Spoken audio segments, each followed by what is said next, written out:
Boa tarde para você. O Vasco saiu da zona de rebaixamento, a tal da zona da confusão, né?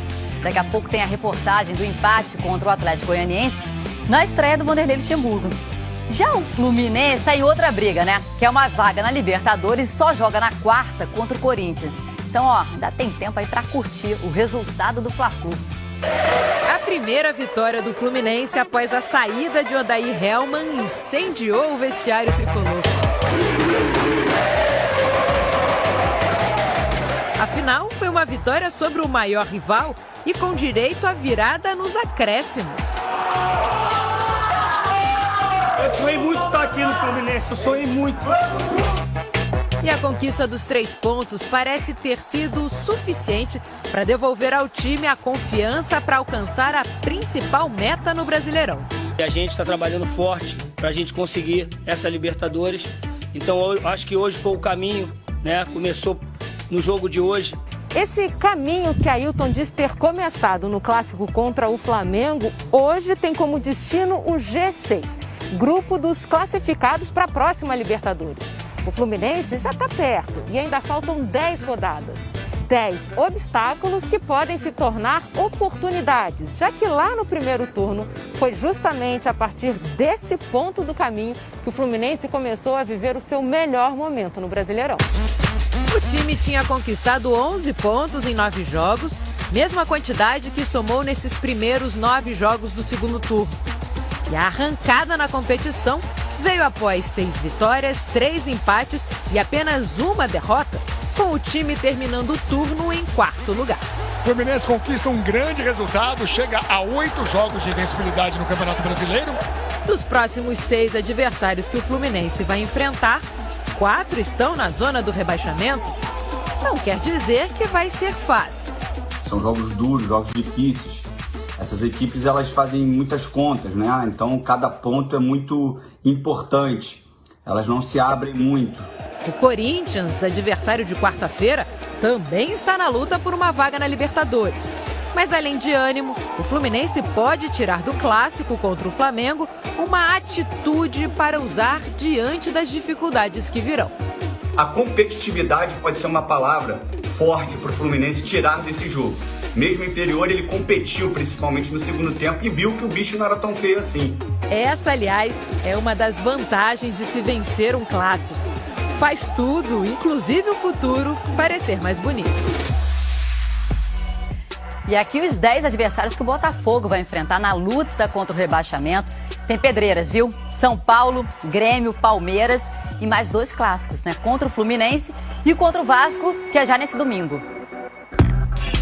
O time cria chances, finaliza, fica com a bola, mas vencer que é bom, nada. Jogar um jogo melhor que o adversário, ter os números a nosso favor e não sair com a vitória. Isso precisa realmente doer na nossa carne. Eduardo Barroca tem batido nessa tecla. Se a gente for pegar esse pacote de 4 jogos, a gente está tendo oportunidade de sair na frente. O tal pacote de jogos inclui os últimos 4. Chutes a gol, posse de bola, jogador que mais finaliza, quase sempre deu Botafogo nas estatísticas contra Internacional, Coritiba, Corinthians e Atlético Paranaense. Os números até que são favoráveis mesmo, menos quando o assunto é o que mais interessa. As vitórias andam escassas, com Barroca apenas uma contra o Coritiba. O time lidera a posse de bola, mas não vence. Foi assim contra Atlético Paranaense e Internacional. Jogos em que também teve mais finalizações. Quem anda finalizando muito é o artilheiro do time na temporada, Pedro Raul. Só contra o Atlético Paranaense foram 9, mas o gol não saiu.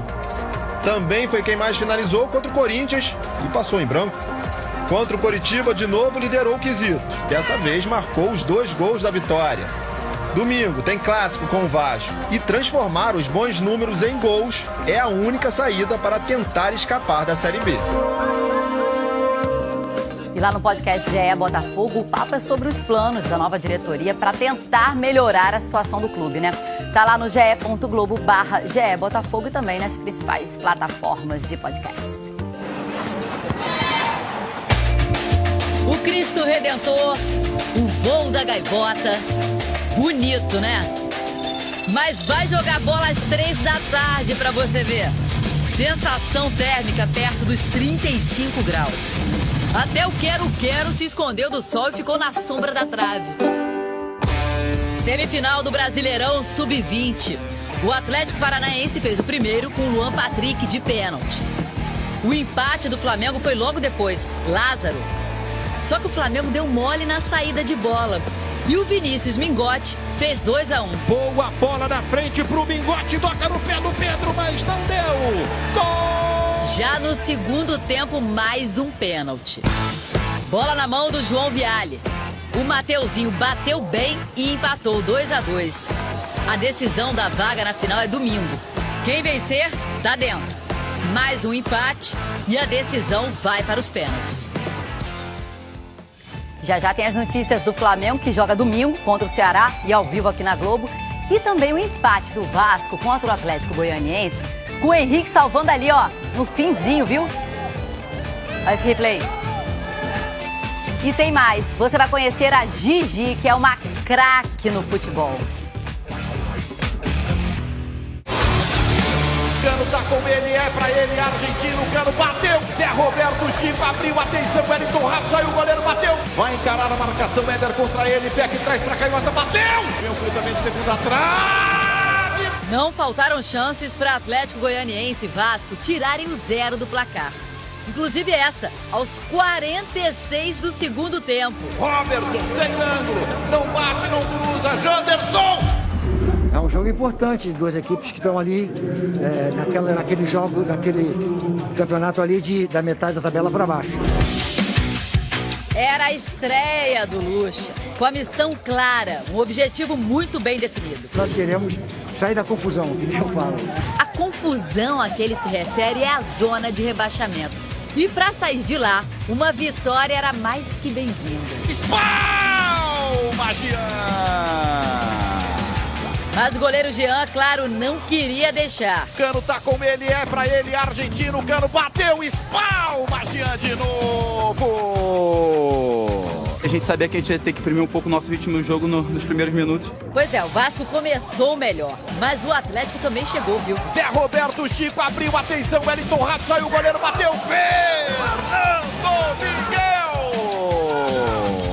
Acertar a marcação, para depois a gente começar a criar, propor nosso jogo.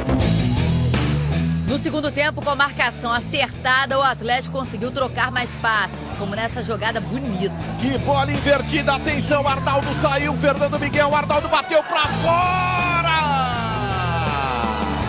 Olha como o Arnaldo exagera na força do cruzamento e o Janderson não consegue finalizar pro gol. E depois dessa chance do Gabriel Peck pro Vasco... Traz pra Canhota, bateu! Passa a esquerda do gol! O Janderson ainda tentou mais 2 vezes no finzinho do jogo. Aos 44 e aos 46. Felizmente o cara tirou a bola ali na linha ali do gol. Robertson sem ângulo, não bate, não cruza, Janderson afasta debaixo do travessão, Henrique! Que lance! Vamos combinar? Não era pra bola entrar mesmo, né? Atlético 0, Vasco também 0. A postura, acredito que ela está diferente daquilo que a gente vinha apresentando até aqui e a expectativa ela vai aumentar. O Vasco saiu da zona, agora é o 16º. Um pequeno alívio para o time trabalhar e escapar logo dessa zona da confusão. Uma notícia boa para o Vasco é que o Benítez pode voltar para a reta final do Brasileirão. O clube está nos últimos acertos do empréstimo com o Independiente da Argentina. Só que fora de campo, a eleição do Vasco ganhou mais um capítulo, agora no Supremo Tribunal Federal. O partido político Solidariedade entrou com uma ação, questionando a decisão do Tribunal de Justiça do Rio, que validou a eleição virtual em que Jorge Salgado foi eleito. A ação pede que o outro candidato, Levenciano, assuma a presidência. Tem mais detalhes lá no ge.globo.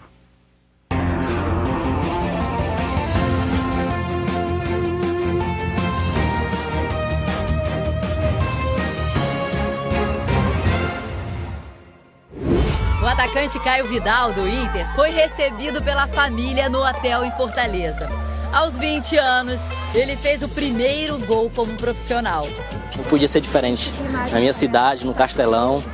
Só faltou todo mundo usar a máscara ali, né, galera? Vamos lá, cuidado, hein? A pandemia não acabou ainda. Antes dessa festa toda, o Caio fez 1-0 para o Internacional sobre o Ceará. E ainda entrou na seleção do Cartola com pouco mais de 13 pontos.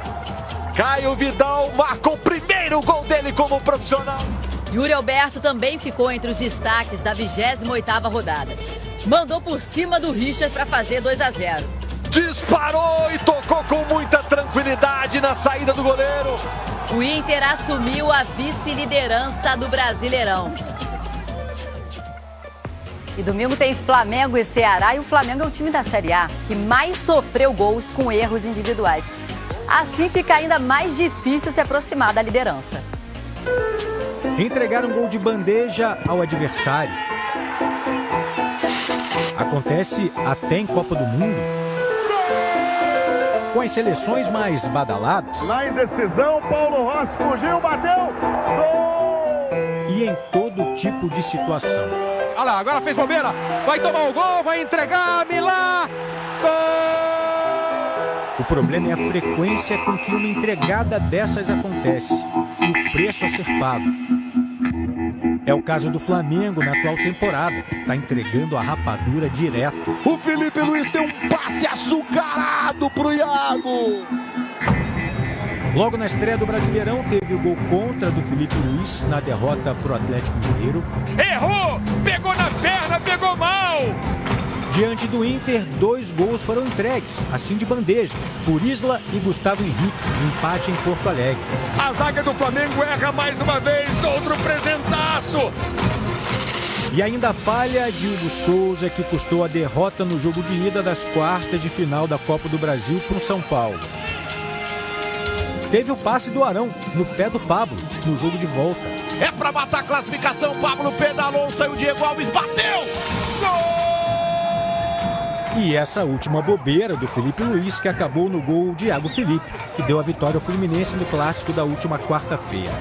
Erros que resultaram em pontos perdidos e eliminações. Tem virada no Maracanã! Eu acho que os erros individuais, eles passam por algumas situações. Primeiro, posicionamento, entendimento de jogo, mecânica de trabalho do dia a dia. E isso, as duas comissões técnicas que chegaram depois do Jorge Jesus tiveram pouquíssimo tempo para trabalhar. Tantos erros têm deixado o Flamengo na marca do pênalti nesta temporada. Se bem que nem isso tem resolvido a vida do time ultimamente, viu? Foram 9 pênaltis desperdiçados em 2020. Teve do Gabigol, aquele do Vitinho. Vitinho chutou na lua, a esperança do torcedor do Flamengo. Do Bruno Henrique, 2 do Pedro. É preciso reduzir os erros e aumentar os acertos, já contra o Ceará, domingo no Maracanã.